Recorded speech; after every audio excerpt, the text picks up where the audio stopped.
Olá, eu sou Jeremias Gomes, este é o Alesp em Pauta Especial Consciência Negra. Já está no ar.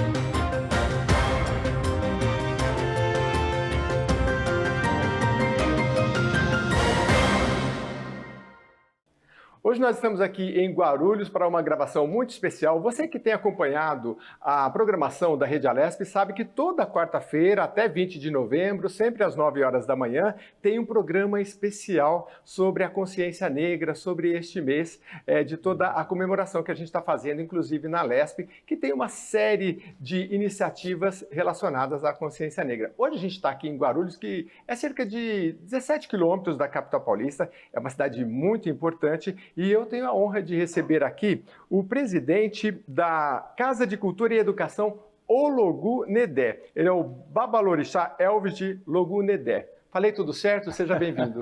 Obrigado, tudo bem? Seja bem-vindo também à cidade e a esse lugar tão importante para todos nós. Antes de falar da instituição, eu quero que você fale um pouquinho de você, da sua trajetória, porque a Casa de Cultura, ela já tem cerca de 15 anos, né? Foi fundada por você, mas volta um pouquinho para falar de você um pouco. Eu tenho 32 anos de idade, inclusive completo 32 agora, esse mês, da consciência também. Nasci em berço evangélico, meus pais são pastores, né? A minha trajetória de entrar para o candomblé em si e essa construção de missão foi justamente por questão de me adaptar e de me sentir melhor, né? Sou gay, tenho um filho de 7 anos, sou casado há 14 anos e estou nessa construção aqui, nessa grande batalha da vida. Que legal. A gente está aqui na Casa de Cultura e Educação Ologunedé, que leva o seu nome, né? Você foi o fundador. Fala um pouco dessa trajetória e eu quero saber, para quem está nos acompanhando, onde é que a gente está? Porque a gente está numa comunidade aqui de Guarulhos, né? Sim, Guarulhos é a segunda maior cidade do estado, né? Uma cidade, por sinal, um município muito rico em todos os sentidos, principalmente na cultura. Nós estamos aqui na comunidade do Santa Emília, onde a Casa de Cultura hoje tem essa grande ação de cuidar de toda essa comunidade. Estamos próximo ao centro, mais ligado ao Taboão, agora o trem, né, que chegou até Guarulhos. E eu creio que a chegada da Casa de Candomblé aqui foi para uma mudança extraordinária em todos os sentidos e literalmente radical, principalmente na questão de ter as pessoas mais próximas e quebrar muito a questão da intolerância e do racismo com o povo do culto afro, né?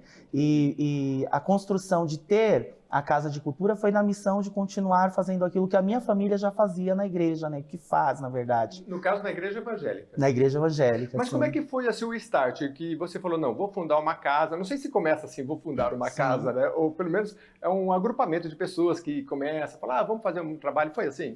Na realidade, quando você entra para dentro do culto afro, quando você se inicia no candomblé para algum orixá, você já nasce predestinado àquilo ali. Você nasce com o instinto. Então, o seu próprio orixá te determina lá no futuro que você será predestinado a cuidar de pessoas, a zelar de pessoas. Não, mas peraí, você vem de uma família evangélica. Como é que essa coisa do candomblé entrou na sua vida? Algum parente? Como é que aconteceu? Não, na realidade, por um tempo, eu sofria de ansiedade justamente por conta de querer me assumir, não sabia como, e tinha aquele regimento de que eu não poderia me assumir, porque senão eu não herdaria o reino do céu e aquela história toda.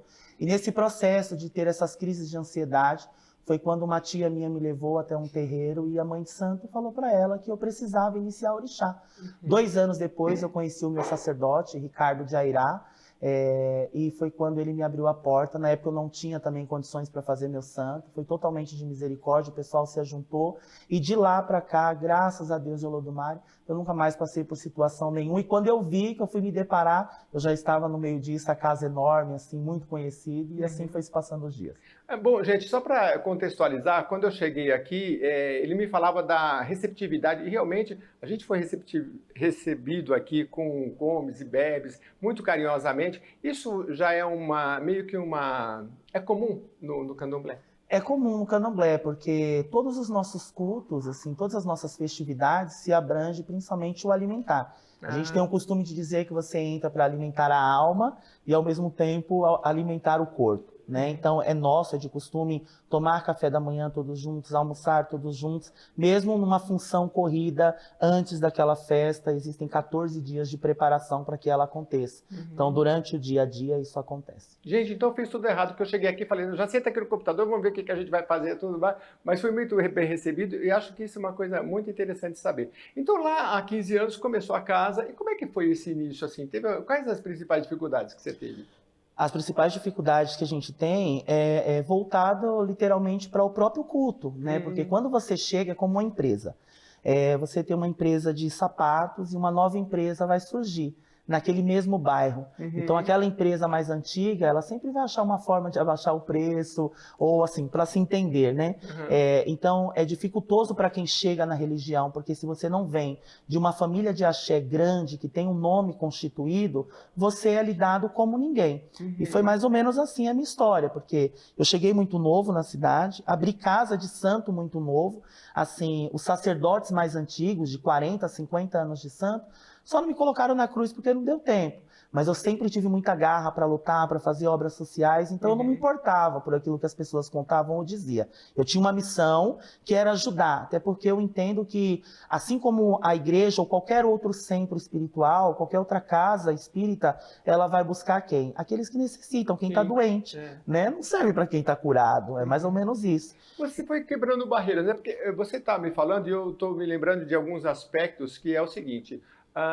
quando se fala, eu cresci ouvindo isso, política, religião e futebol não se discute, porque sempre polariza muito, né? Mas eu acho que no aspecto da religião a gente avançou no Brasil muito, quando se fala de respeitar, hoje a gente fala com as pessoas, eu acho que a gente avançou. Política a gente está bem polarizado, futebol ainda tem bastante briga, ser humano tem dessa coisa aqui. Eu acho que você, quando começou, tinha essa coisa. Mas quando, é igual você falar de um estado ou de um país, você fala assim, o fulano que mora naquela região do país, menosprezando. Quando você vai lá e conhece aquele povo, você fala, gente, que gente educada, que gente maravilhosa. Você sente um pouco disso, de as pessoas aos poucos falando, poxa, é bacana, é legal. Hoje, como é que é essa interação com o bairro? Na realidade, com o bairro em si, nós nunca tivemos problemas. Nunca com nenhum vizinho, muito pelo contrário.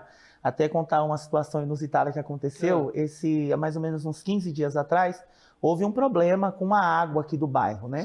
E aí todas as casas ficaram sem água desse nosso lado direito. O lado esquerdo tinha água. E aí, no meio de uma função, prestes a tocar uma festa de candomblé, 2 dias antes, faltou água. E eu entrei em desespero e a vizinha da frente me perguntou o que estava acontecendo. E eu fui explicar para ela. Ela, não, pai, não se preocupa, vamos dar um jeito.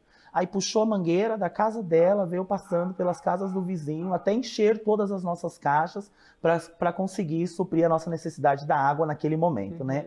Então, assim, esse problema nós não temos. Uma coisa que é muito importante ressaltar, assim, para todo mundo, é que a casa de candomblé, ela vira o núcleo da necessidade dentro da comunidade do povo civil.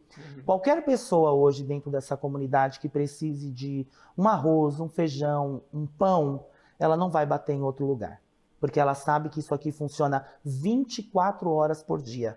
Então ela vai bater aqui, ela bate no portão e diz, oi, o pai tá aí? Aí quando o pai sai lá fora, ele, ô pai, será que o senhor tem um pão para me dar? Será que o senhor tem um prato de comida? E quando já jantaram ou tá na correria do dia a dia, já foi o almoço, já não sobrou nada, você espera só um pouquinho que a gente vai preparar alguma coisa, manda buscar um pão, manda buscar um leite. E isso independente da pessoa participar aqui dos cultos ou não. Independente disso. É uma amizade mesmo. É uma amizade e uma missão, né? O orixá nos ensina isso.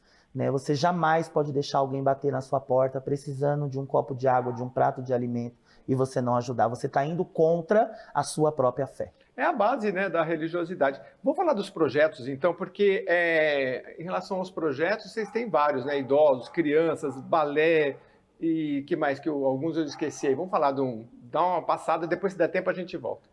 Tá, ok.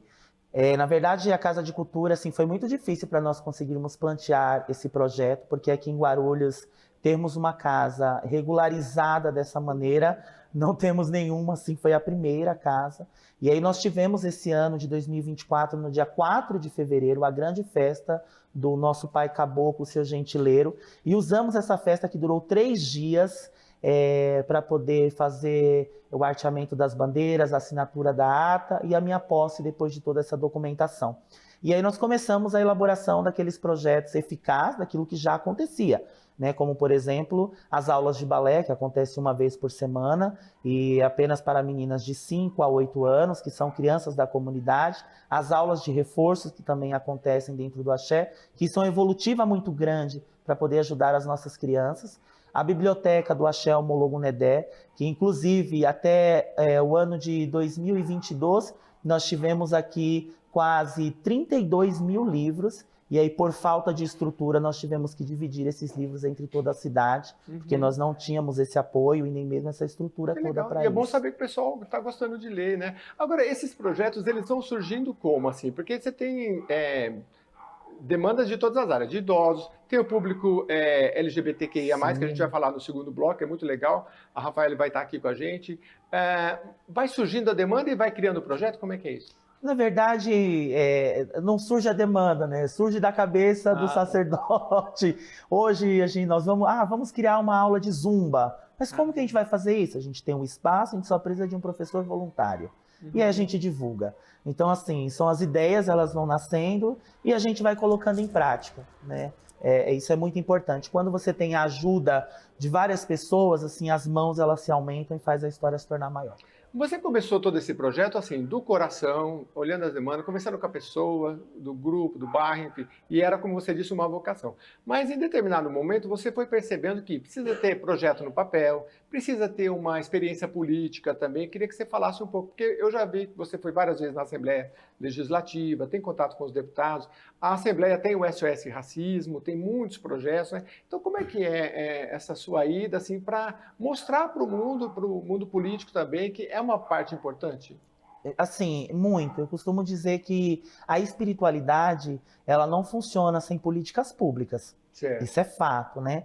Mas antes de entrar nesse assunto, eu queria, desde já, deixar aqui um grande abraço e um beijo para nossa companheira Yara, que hoje é coordenadora do SOS Racismo, assim, uma mulher fantástica, genial, e que vem apoiando muito o Guarulhos sempre que nós precisamos. Ela vem para Guarulhos, ela mobiliza, a gente liga, a gente se conversa, é por SMS, até coisa antiga, assim, sabe? Aliás, eu preciso ver com a Yara como é que ela conhece tanta gente, porque onde eu vou o pessoal conhece. E eu já vi aqui em Guarulhos fazer uma outra reportagem que foi muito bacana, relacionada a uma escola muito bacana. Sim, então é muito importante essa construção. E eu acredito que tudo na nossa vida é uma questão de espaço, né? Você para tudo que você vai colher, você precisa plantar. Então você vai fazendo essa construção formiguinha, né? Você abre um projeto aqui, você se envolve em uma reunião ali, você fala com um, você fala com outro, e você vai se abrindo e movimentando. E tem que ter a cabeça e a mente muito aberta para isso e entender. Hoje, muitos irmãos de fé sofrem muito com ataques em suas casas, justamente por não entender e não querer abrir de forma nenhuma esse propósito de que eu preciso me regularizar, eu preciso estar dentro da base do governo, eu preciso entender esse propósito. Porque quando você tem essa missão, você deixa de ser uma casa apenas espiritual para se tornar alguém, alguma coisa em um lugar onde as pessoas elas têm o direito de lhe respeitar aonde você passar. Institucionalizado, né? Sobre Como é que isso. foi essa sua experiência com o SOS Racismo? Porque o SOS ele está lá na Assembleia, na capital paulista, mas ele tem seus braços, suas parcerias, como é em Guarulhos, né? Eles têm um apoio jurídico e tem uma escuta importante, né? Como é que foi esse contato seu e de outros daqui? Na realidade, o meu contato com a Yara foi através de uma grande companheira, e no meio dessa construção toda, assim, um belo de um dia eu acordei e eu falei, eu preciso mobilizar as pessoas de Guarulhos. O candomblé guarulhense está muito fraco, está muito devagar, não é isso que, por exemplo, Orixá Yansan nos ensina, que é uma grande deusa guerreira, dona dos ventos. Então, o que eu vou fazer? E do nada, na minha mente, eu decidi criar uma passeata com o povo do santo. Eu falei, mas já teve algumas na cidade, assim, se desmobilizou, né? Não foi construtivo. Seja o que Deus quiser, vamos lá. E eu inventei de fazer aquilo ali, essa companheira falou assim para mim, amigo, vamos chamar a Yara, que é uma super amiga, companheira, vamos trazer o SOS Racismo para Guarulhos. Quando eu vi, uma coisa que era deste tamanho se tornou um negócio gigantesco, que a gente não conseguia mobilizar aquilo, e via a Yara lá e tal. Inclusive, teve o convite, porque quem fez o hasteamento da bandeira do estado de São Paulo aqui dentro dessa casa foi a Yara Bento através do SOS Racismo. Que legal. Com certeza está na nossa programação, você consegue acompanhar, né? Pô, legal. Então, era quase que uma demanda, assim, represada que as pessoas queriam, né? Quando você fez a passeata. E você Só viu não sabia de onde vinha a demanda, mas ela existia. Não, muito bacana, muito bacana. Agora, tem uma outra coisa que eu queria citar também, que é a lei da consciência negra, que foi um projeto do deputado Barba, do Partido dos Trabalhadores, de 2023, e que instituiu em todo o estado a questão da consciência negra. Então, até comentava que agora cada cidade, ela pode, porque antes como é que funcionava? Tinha uma data, mas era simbólica, né? Não tava, algumas cidades faziam, tinha ano que fazia, não fazia. Agora todas as cidades é feriado, então queria que você comentasse isso, porque abre muito a porta, se fizer um bom trabalho, para festividade, para dia de conscientização. Como é que você vê isso? É porque, na realidade, a Casa de Candomblé ela se torna um braço direito do governo. Né? Se a gente parar para analisar, quem mais realiza ações sociais dentro das suas cidades e municípios é a Casa de Candomblé.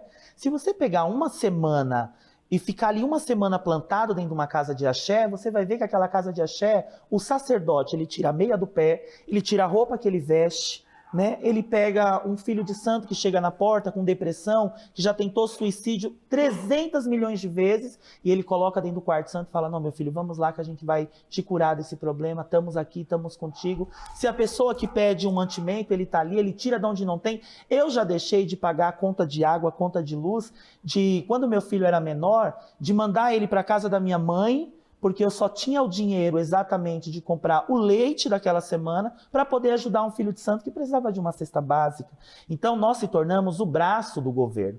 Então, quando a lei ela vem para ela plantar e ela fazer um bom legado, isso é muito construtivo para nós, porque primeiro que o candomblé, ele vem de uma cultura negra, né? A gente já fala sobre a sincretização do candomblé, vieram dos negros, dos escravos, que foram tragos de outros estados, de outros países, e quando chegavam aqui, o que eles faziam? Pegavam a imagem de Oxum, vestiam ela com a manta de Nossa Senhora Aparecida, e ali eles seguiam o cortejo da Nossa Senhora Aparecida, mas em adoração a Oxum, que é a grande deusa das águas doces e dos rios, né? Então, esse movimento ele já acontece, e precisava, sim, que isso fosse acertado, que isso fosse constitucional, que isso fosse colocado em pauta, para que os municípios em si, o próprio Estado, comecem a exercer essa função de uma forma correta. Até porque o pré-conceito, ele ainda existe em todos os lugares, infelizmente. Com certeza. Eu estou procurando aqui o número da lei, mas daqui a pouquinho eu vou achar de novo aqui para eu te falar, porque é importante, porque o Estado de São Paulo, ele instituiu essa lei para todos os municípios. Na época havia 6 estados que tinham a data da comemorativa da consciência negra, e depois do Estado de São Paulo veio o reconhecimento federal. Então, assim, essa iniciativa no Estado de São Paulo, acho que é uma representatividade importante, inclusive que serviu de exemplo para o Brasil todo e todo mundo aí, comemorando 20 de novembro. Mas comemorar é importante, mas eu acho que um pouco de trabalho nos bastidores de explicar o que falta para explicar para a população, porque a gente... o Brasil é conhecido também por, às vezes, esquecer a sua história. Sim. E, pô, tá no cerne do nosso Brasil toda a negritude, né? Queria que você falasse... há muita ignorância. Quando a pessoa vem numa casa de candomblé, as pessoas têm ignorância ainda do que é um culto, o que ela vai ver ali, né? Sim, é muito interessante muitas das vezes, porque as pessoas elas criam a imagem do candomblé, da umbanda, da quimbanda, do culto tradicional Aifá, como se fosse algo demoníaco, né? Eu vou lá, eu vou ver o demônio, o diabo. Só que, olha, existe algo muito importante que eu preciso dizer aqui, que o culto, o candomblé em si, nós não conhecemos o diabo, nós não sabemos quem ele é, nós não cultuamos ele, não faz parte do nosso culto. No nosso culto, existe em primeiro lugar Deus, acima de todas as coisas, e depois os nossos orixás, que são os nossos sagrados, a nossa ancestralidade, né? Então, esse preconceito, ele começa por aí, né? Quando as pessoas elas têm medo de ir, eu não vou pegar um doce de Cosme e Damião porque ele foi oferecido. Oferecido para quem? Né? Por que a gente ofereceu esse doce? Com todos os trabalhos que a gente faz, com tudo que a gente se sacrifica para manter uma casa aberta, será mesmo que em sã consciência eu vou oferecer aquele doce, entregar ele a uma criança e desejar o mal dela? Você está Jamais. falando, eu estou lembrando, por exemplo, tem a questão de consagrar, né? Consagrar um alimento. E você vê em várias religiões, por exemplo, a questão da água, né? Uns Sim, chamam de água fluidificada, outros chamam de água benzina, mas nada mais é do que também uma consagração sim. daquela água. E do alimento também não é muito diferente. Então, às vezes a gente conhece com nomes diferentes, mas não sabe lá no fundo como que é. Mas me fala mais que eu tenho curiosidade. Se eu for num culto de candomblé e eu chego, como é que vai ser? O que eu vou... você me falava que não tem uma palestra assim, mas que a pessoa vai Não. encontrar? Primeiro você vai chegar assim, a receptividade do povo do santo é fora do comum. Eu vi Aqui em aqui. casa nós temos uma regra de assim, seja, e não importa a idade de santo daquela pessoa, ela tem que ser muito bem tratada, né? E isso nos faz se sentir bem, porque você vem para uma casa, você vai numa igreja, você está indo buscar algo, porque o seu coração precisa de alguma coisa, né? Sim. Então, quando você chega, você vê uma cara feia, você não vê um sorriso, né? Olha, fica à vontade, senta aqui, você fala, opa, peraí. Então, esse é o primeiro passo. E o nosso culto, ele começa com algo chamado xirê, né? E é onde as pessoas saem para começar aquele rito, aquela dança, aqueles louvores aos orixás, Uhum. né? Inclusive, a primeira cantiga que nós entoamos no xiré é Ogum Ajoe Maru, que seja bem-vindo. A gente vai falar sobre alegria, a gente vai falar sobre harmonia, a gente vai falar sobre a fé. Ogum é o senhor da estrada. Então, ele abre aquele xirê, e aí aquele xirê, ele é cantado, ele é induzindo as pessoas para que aconteça a chegada dos orixás na terra, ou até mesmo na Quelebé, que é a casa de Candomblé. Aí se eu resolver continuar, aí como é que é essa questão do pai de santo, mãe de santo, precisa ter, todos vão ter, como é que funciona?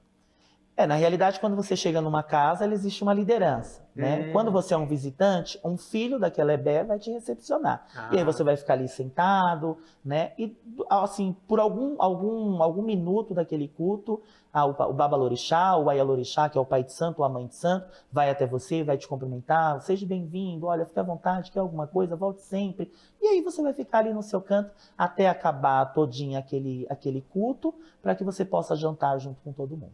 ah, a gente fala de preconceito e até receio, né? Porque o espírito vai receber, vai incorporar, não sei o quê, né? O que você queria que você falasse de depoimentos de gente que já veio e que teve transformação de vida e que quebrou esse preconceito, por algum motivo a pessoa passou a ter outra visão. Sim.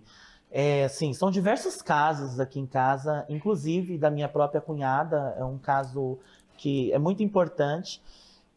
Quando ela entrou para a religião, a mãe já era da religião, né? E após a mãe falecer depois de muitos anos, ela entrou ali, chegou, mergulhou de cabeça, não sabia nem o que ela estava fazendo ali. E ela, na verdade, ela tinha um nódulo no seio, maligno, e que já vinha um tratamento assim muito grande de alguns anos. E aí, quando ela decidiu realmente entrar e mergulhar de cabeça no culto, que ela entrou para poder se preparar para o orixá dela, no meio daquela função, depois de muitos ebós, que são as limpezas que são feitas, muitos ritos, que vai numa cachoeira, vai numa estrada e tal, aquele nódulo ele já não existia mais, assim, resumidamente. Depois foi fazer outros exames, buscar se esse nódulo tinha ido para outro lugar do corpo, mas não, assim, graças a Deus e orixá, ela, depois daquele ano, isso tem 9 anos, ela nunca mais sofreu com aquilo. Então, assim, isso é uma busca muito importante para quem tem fé, porque o mundo ele já é um círculo, porque ele promove o ontem, o hoje e o amanhã. Né? Então, isso é muito importante. Temos também um caso de um companheiro aqui do Axé, que a família perdeu a mãe por motivos de drogas, e ele, quando ele se viu no fim do poço, no buraco, ele já estava para desistir. E um belo de um dia eu estava aqui sentado e lembrei desse rapaz, assim, automaticamente do nada, e fui até a residência dele. Quando eu cheguei, ele estava prestes a cometer um suicídio. Nós resgatamos ele, trouxemos ele para o Axé. E todas as vezes que eu lembro disso, assim, eu me emociono porque quando eu me vejo com 32 anos e tendo que trilhar um círculo que eu não sei onde ele vai chegar, isso me deixa assim, um pouco desesperado no meio de tudo isso, mas Verdade. essa é a missão, né? E nós fomos lá para resgatar esse rapaz. Ele fez o orixá dele, nasceu para orixá Oxóssi, e esse menino hoje ele está fora do país, jogando bola, na Rússia, inclusive. Nossa, E assim, cresceu na vida, casou, tem filho, sempre que lembra, manda uma mensagem. Oi pai, tá tudo bem? Quando eu voltar pro Brasil, a primeira coisa que quero fazer é te dar um abraço. Então essas coisas acontecem muito dentro da casa de Candomblé, e isso é muito importante para todos nós. nossa, realmente emocionante. E acho que como esse deve ter muitos casos assim. Muitos. E você falou rapidamente da questão dos projetos, mas você falou muito rápido. Vamos voltar eles nesse bloco enquanto dá tempo. Eu queria, por exemplo, saber do balé, né? são meninas que vêm, tem uma faixa etária? Como funciona? Sim, de 5 a 8 anos, né? A gente entra dentro da comunidade, bate lá de porta em porta, anuncia para as mães, e às vezes nem precisa muito, né? Se a gente entrar, der a volta na casa aqui de axé, a gente entra na comunidade, só fala para a primeira vizinha: olha, a gente vai abrir uma inscrição para as aulas de balé.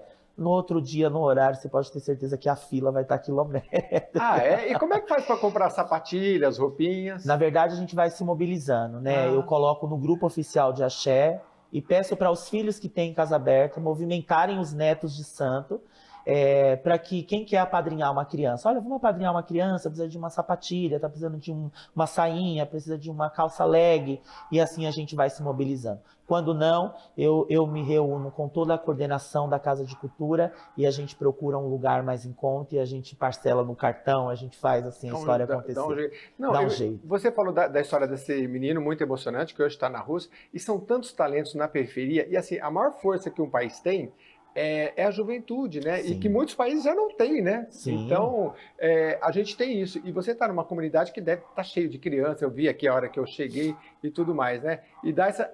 Eu já vi histórias de meninas que deixaram de seguir o balé porque não tinha uma sapatilha. Meninos que queriam tocar violão e deixaram para lá porque também não tiveram um instrumento. Então, são vidas realmente transformadas. Além do balé, tem... O que mais que tem de projeto para a gente falar nesse bloco aí? As aulas de reforço, sabe que é muito importante, né? Na verdade, é a minha área, né? Eu sou educador. Então, assim, é uma base que a gente faz, porque hoje a gente entende que o governo ele é muito grande, mas a população todos os dias ela vai aumentando muito.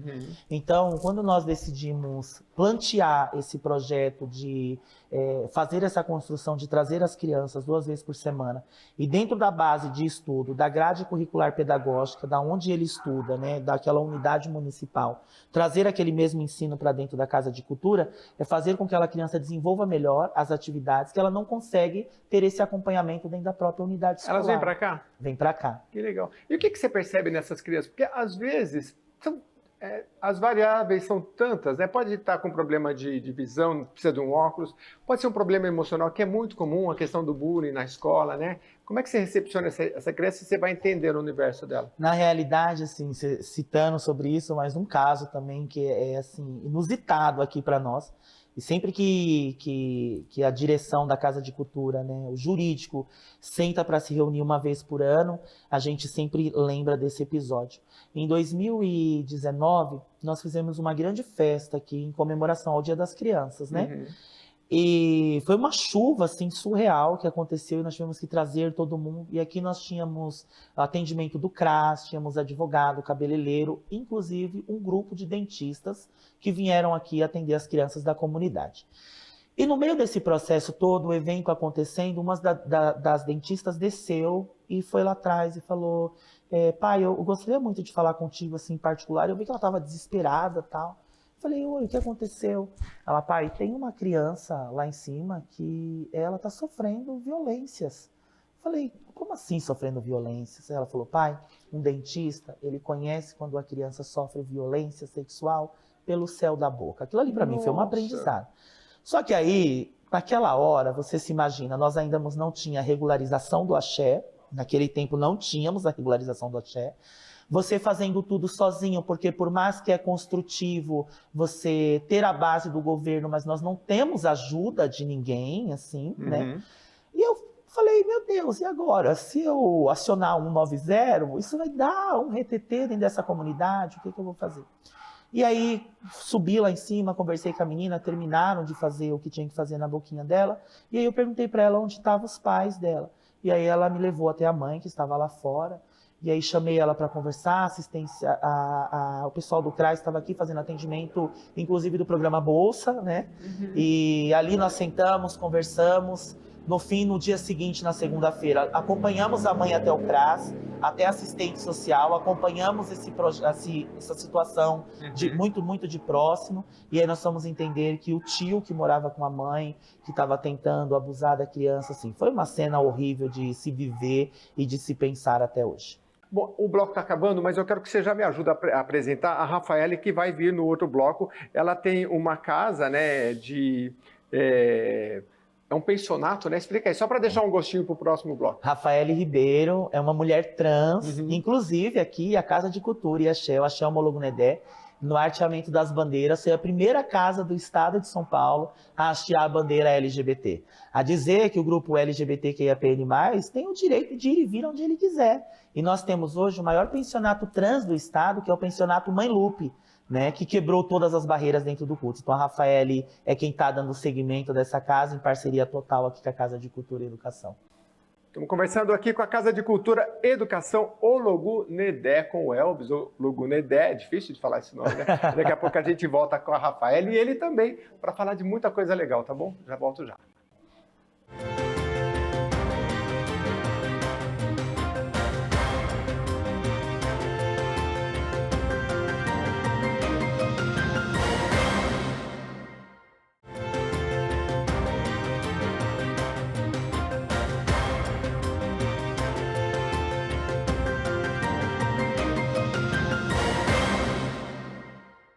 Olá, o Alesp em Pauta Especial Consciência Negra está de volta. No primeiro bloco, você já viu, a gente conversou com o Elvis, está aqui de novo com a gente. O Elvis de Ologunedé, ou Logunedé, né? É o presidente da Casa de Cultura e Educação Ologunedé. E agora, no segundo bloco, como eu prometi, a Rafaele Ribeiro é diretora do pensionato trans. Eu quero primeiro saber da sua história, igual eu fiz com o Elvis, né? Porque você tem um pensionato, mas fala um pouquinho da sua história, enfim, depois do pensionato e depois a gente vai falar da parceria aqui com a casa, por favor. Tá certo.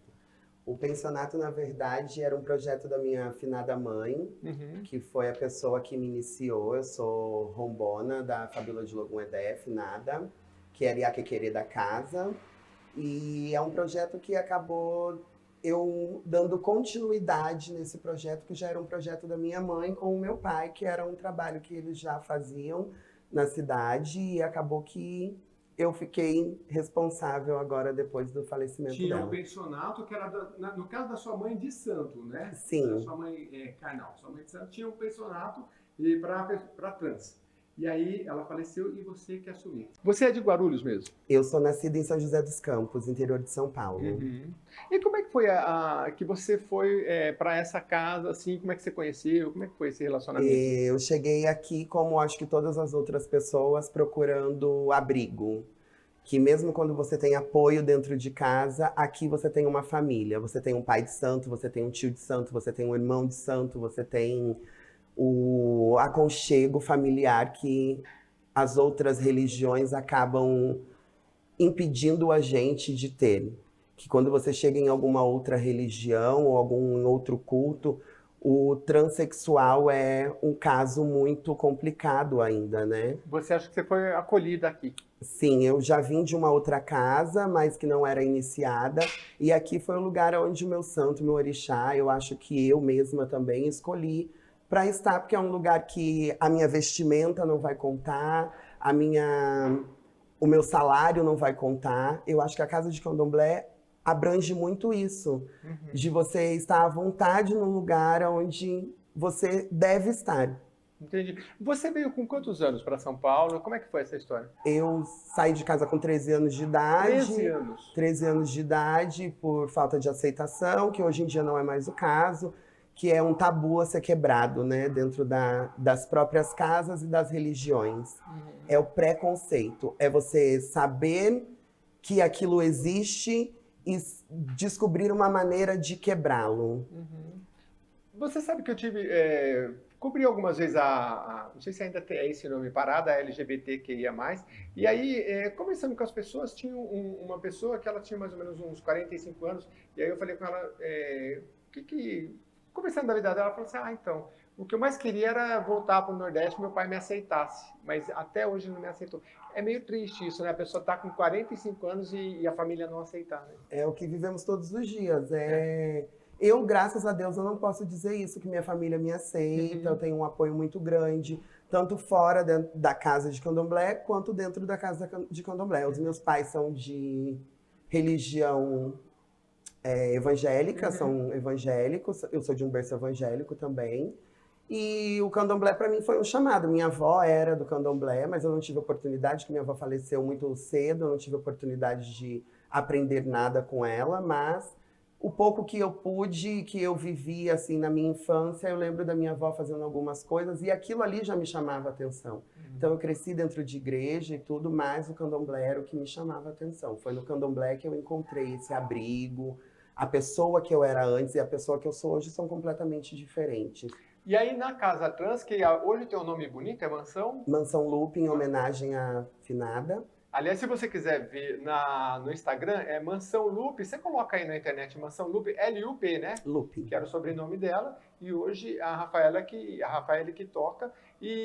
Mas me fala um pouco dessa parceria de vocês aqui com a casa também, como é que nasceu, o que se desenvolve com a parceria. Na verdade, assim, é um projeto que a gente ainda está curando ele para ser definidamente um projeto.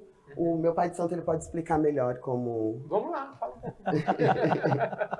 Não, assim, é muito importante, como nós falamos aqui no bloco anterior, essa planteação dessa questão do 4 de fevereiro aqui na cidade, que se tornou um marco para essa casa, inclusive ressaltar que nós fomos a primeira casa de candomblé, né, a hastear uma bandeira LGBT.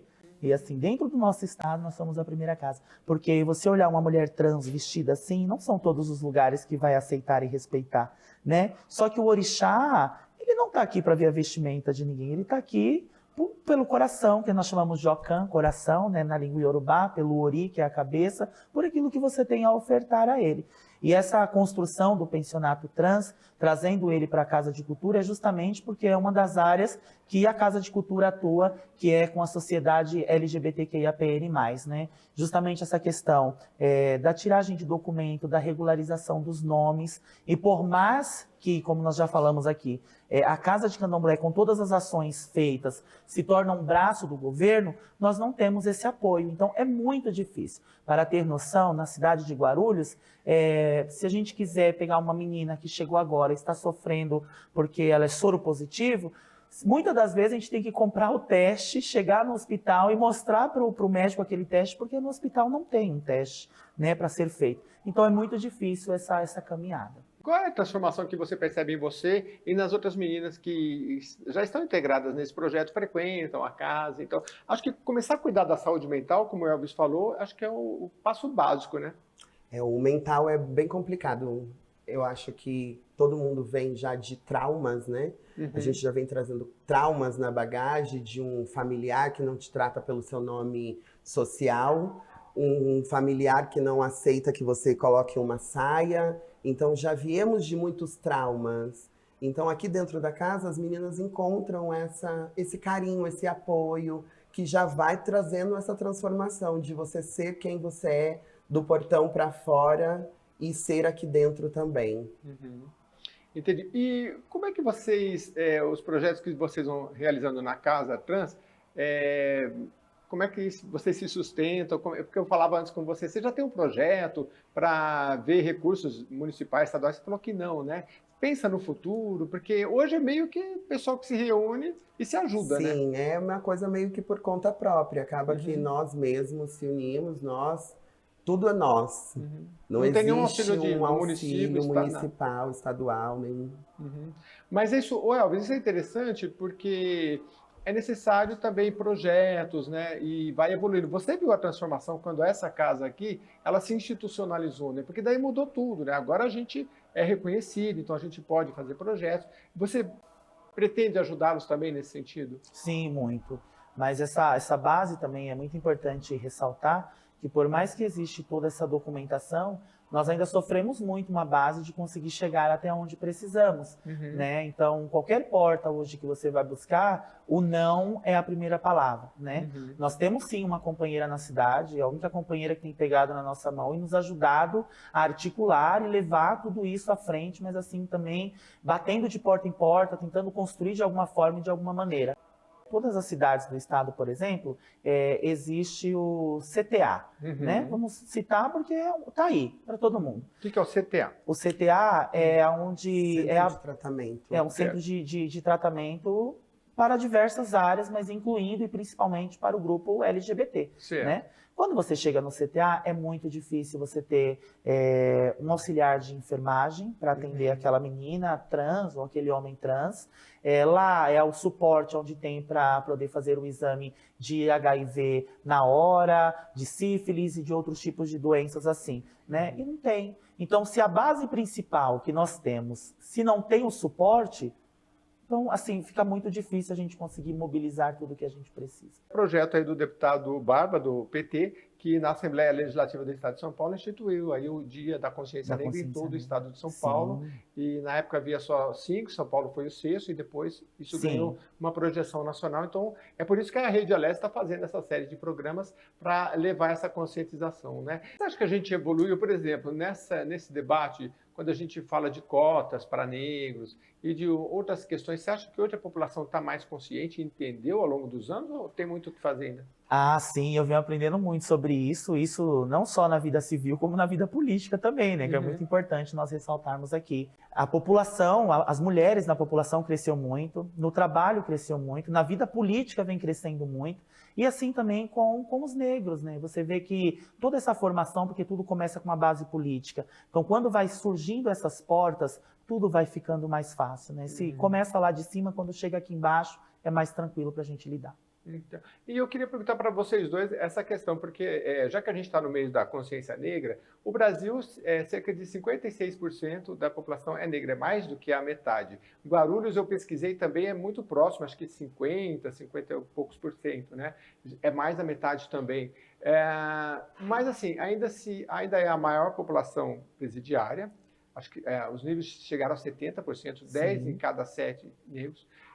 Empregabilidade, ainda o índice é maior, é menor, né, entre os negros, e vários outros índices que a gente pegar, de salário, né, a diferença salarial branco e negros também ainda chega a cerca de um solo em 40%, mais ou menos, né. Agora, para você, Rafael, como eu falei, quando acrescenta LGBTQIA+, participando dessa comunidade, é algo a mais que tem que se enfrentar, né? A questão social e a questão... É uma evolução todos os dias, é uma briga todos os dias. Como eu já tinha dito, a gente vem de traumas e esses traumas acaba que vem trazendo uma forma diferente de se falar. Acaba que todas as meninas são portas fechadas, não tem uma escolaridade, não tem um apoio educacional, portas abertas, porque quando você chega, manda um currículo, chegou o currículo, Rafaele Ribeiro, você vai entrevistar a Rafaele Ribeiro, mas quando a Rafaele Ribeiro chegar e sentar, você vai ver que a Rafaele Ribeiro é uma mulher trans, então aquela porta que estava aberta para a Rafaele Ribeiro, que tem um currículo maravilhoso, ela já não vai ser mais a mesma coisa. Então acaba ficando muito difícil, então o apoio é muito importante. Eu fiz um programa aqui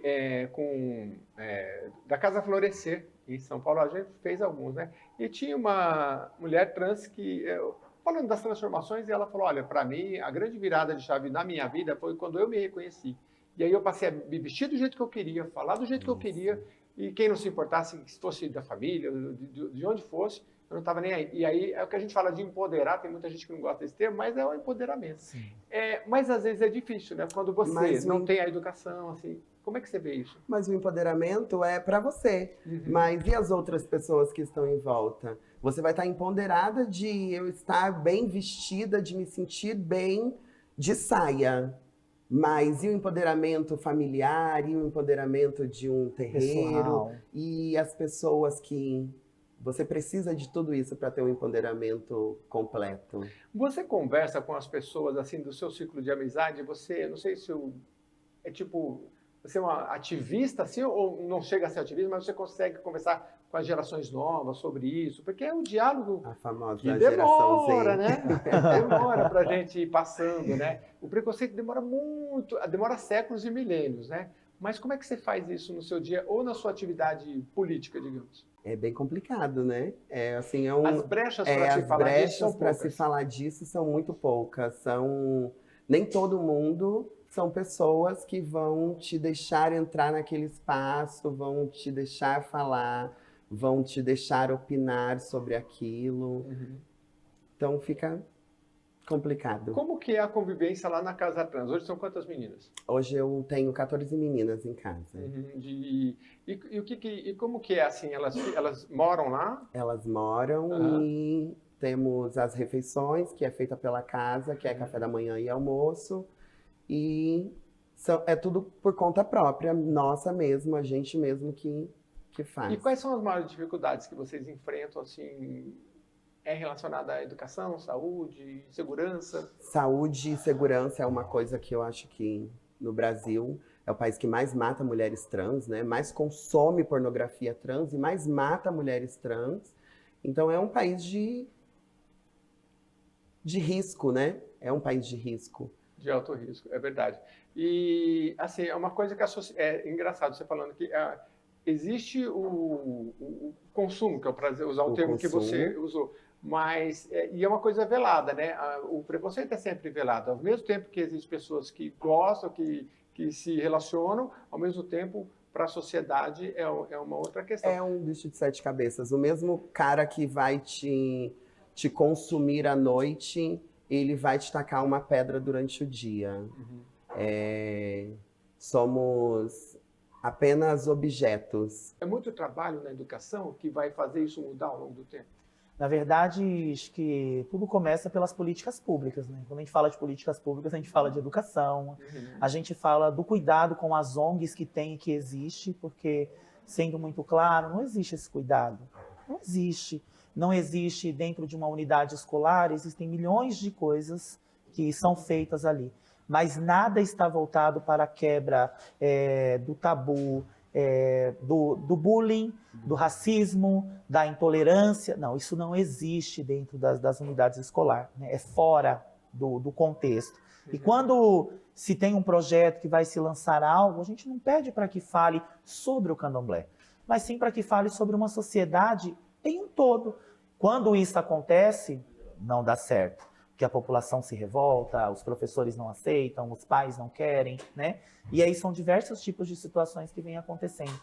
Mas, assim, acho que só o tempo, literalmente, para poder curar essa doença que é o racismo e a intolerância por tudo e por todos e por diversas partes da nossa terra. Para caminhar para o final, a gente falou esses números aí, 56% da população negra, mas a representatividade, por exemplo, política não se reflete, né? Por que você acha isso? E o que se pode fazer para que, não sei, no nível de consciência, já que a gente está falando de consciência negra, e consciência política também, consciência em todas as áreas, né? Sim. Qual é o recado que você dá para as pessoas? A gente sabe que a representatividade ela não precisa ser necessariamente pela cor, né? Sim. Ela pode ser por uma classe de trabalhadores, por gente que representa os mais distintos, e dentro daquela área ele pode representar os negros, enfim, né?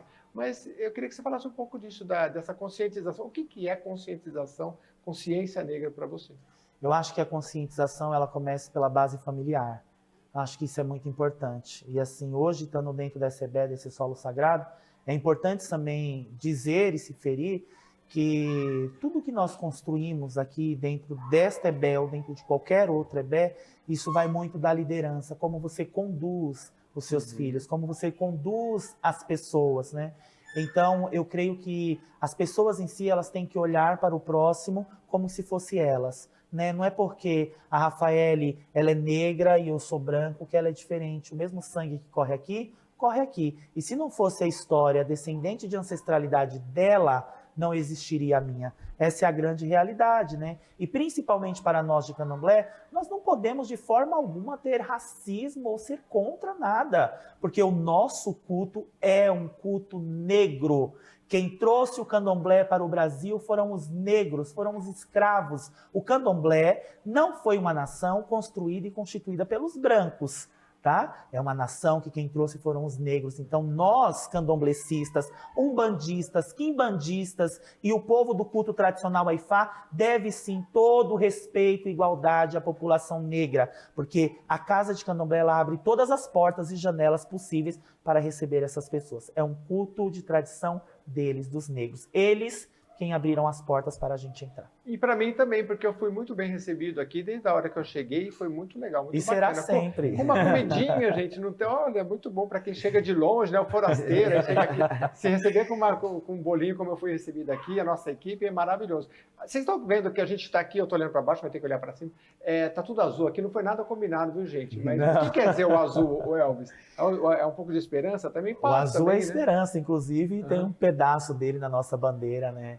O azul é a esperança, é onde o povo de Candomblé mais se apega. A gente tem esperança que o nosso país possa se tornar uma terra melhor. Com certeza. Agora, aproveita que tem 3 minutos aqui, tira umas dúvidas assim, porque já tirei no primeiro bloco, mas desse linguajar que vocês falam, que às vezes a gente não entende. O próprio Babalorixá quer dizer o quê?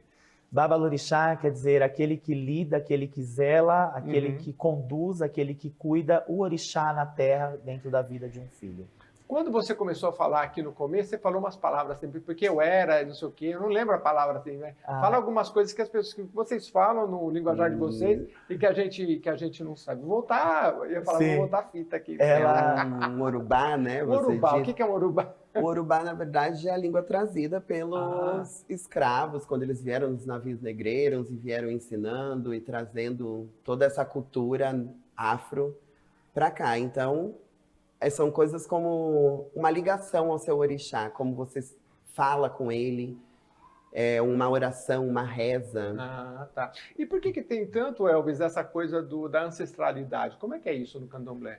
Porque a primeira questão da ancestralidade, para quem não conhece, é uma história muito bonita e rápida. Ela começa sim, porque os escravos foram tragos dentro de navios e muitos deles chegavam aqui na nossa terra já mortos. Sim. Né? E eram largados e deixados à beira do mar, ali naquela areia da praia. Ou jogados no mar também, muitas vezes já doentes. Onde essa nossa maior ancestralidade está justamente ali, né? Na areia da praia, na água do mar, que é o que renasce e se reconstrói todos os dias. Você vê que pode acontecer o que for, mas a água ela nunca deixa de se renascer, nunca deixa de alto se reconstruir, de alto se purificar sozinha. Então a gente cultua essa ancestralidade de uma forma de força, de garra, de luta. Foram pessoas que lutaram pelas suas vidas até o fim. Que legal. Gente, direto de Guarulhos, da Casa de Cultura e Educação Ologun Edé,